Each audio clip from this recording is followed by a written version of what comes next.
So what do a thrown baseball, an accelerating elevator, and a passenger on a train all have in common?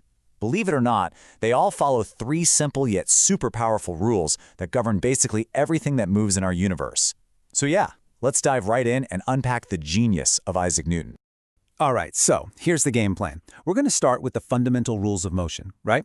We'll break down each of Newton's three laws one by one, and then, to wrap it all up, we're going to get into some really mind-bending stuff about why your point of view, well, it changes everything. Okay, first up, the Law of Inertia. But, a better name for it is the Law of Laziness. Seriously, and you'll see why in a sec. It's really just about how things, well, they kind of resist changing whatever it is they're already doing. So here's the formal definition. But what does it really mean? It's simple. An object is just going to keep doing what it's doing. If it's moving, it'll keep moving in a straight line at the same speed. If it's sitting still, it's going to stay put. That is, unless some outside force comes along and messes with it. You could say objects are creatures of habit. Now, that phrase, no net force, is super important. It doesn't mean there are zero forces acting on something. Not at all.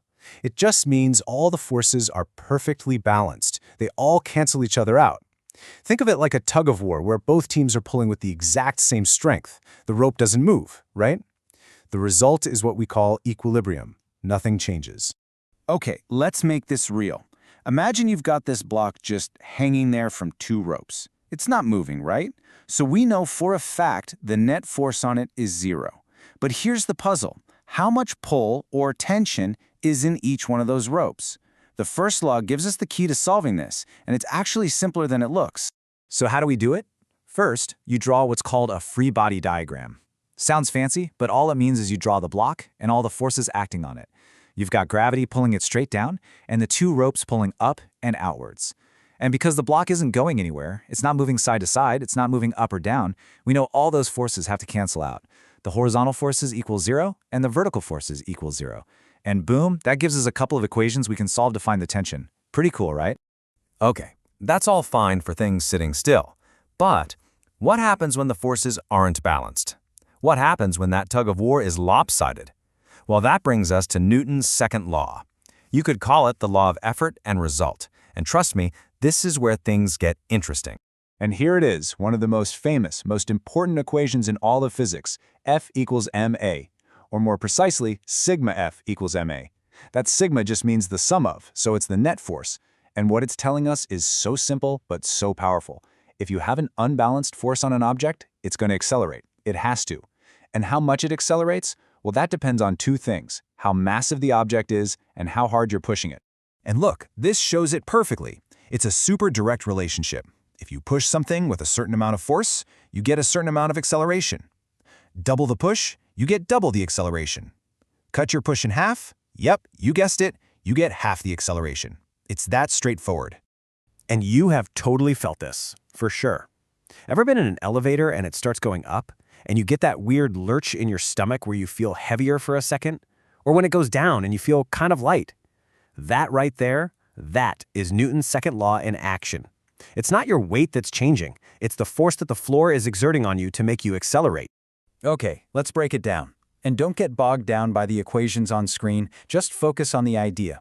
To make you accelerate upwards, the elevator floor has to push on you with a force that's more than your actual weight. That extra push is what gets you moving, and it's what makes you feel heavier. And on the flip side, when you accelerate downwards, the floor doesn't have to push up as hard, so you feel lighter. It all comes back to F equals ma. All right, on to the third and final law. This one is all about interaction. I like to call it the law of give and take, because here's the thing. Forces are never lonely. They always come in pairs. I bet you've heard this a million times. For every action, there's an equal and opposite reaction. It's one of the most famous lines in science. So when you kick a soccer ball, your foot pushes on the ball. That's the action. But at the exact same time, the ball is pushing back on your foot with an equal amount of force. That's the reaction. You literally can't have one without the other. And mathematically, it's just so elegant. The force of A on B is equal to the negative force of B on A. That minus sign is just telling us they're pointing in opposite directions. But this leads to a classic question, right? If the force of the ball on my foot is the same as the force of my foot on the ball, why does the ball go flying and my foot barely moves? It's because of the second law, F equals ma. The forces are equal, but the masses are totally different. That same force on a tiny little ball creates a huge acceleration. Okay, so that's one-on-one. But what about a whole chain of objects? Like, what if you push on a line of 3 blocks, one after the other? How does that force get transmitted? It might look a little complicated, but the core idea, it's all just the third law over and over again. So you push on the first block, it then pushes on the second block. Action, reaction.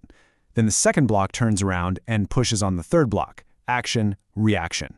The force just gets passed down the line, like a series of handoffs, and every single interaction is a perfect action-reaction pair. So there you have it. 3 incredible laws that describe, well, almost everything. But there's a little twist. To even use these laws, we have to agree on how we're measuring things. And this opens up a whole new can of worms. A really big idea. Everything is relative. What you see depends entirely on where you're standing. Just look at this picture. You've got a passenger on a train and a cyclist on the ground. Simple question. Is the passenger moving? Well, it depends who you ask, doesn't it? To someone else on that train, the passenger is just sitting there, totally still. But to the cyclists on the ground, watching the train fly by, that passenger is moving super fast. So, who's right? The crazy answer is they're both right. Physics has a name for this: frames of reference. You can think of the cyclist on the ground as being in one frame of reference, and the train, with everyone inside it, is in another frame of reference. And the key takeaway is that all motion is always measured relative to some frame of reference. There's no absolute moving or still. And check this out. This is the perfect way to see it in action. So a person on a moving train throws a ball straight up in the air. To them, inside the train's frame of reference, the ball just goes up and comes straight back down. Simple. But what does the cyclist on the ground see? They see the ball going up, yes, but it's also moving forward with the train. So to them, the ball actually travels in this big, long arc. 2 different observers, 2 totally different paths. And that leaves us with one last, kind of mind-blowing question to chew on. If all motion is relative, and every observer is moving relative to something else, I mean, you're on a planet that's spinning and orbiting a star, which is moving through a galaxy, then what does it even mean to be standing still? Is there such a thing? Really makes you think, doesn't it?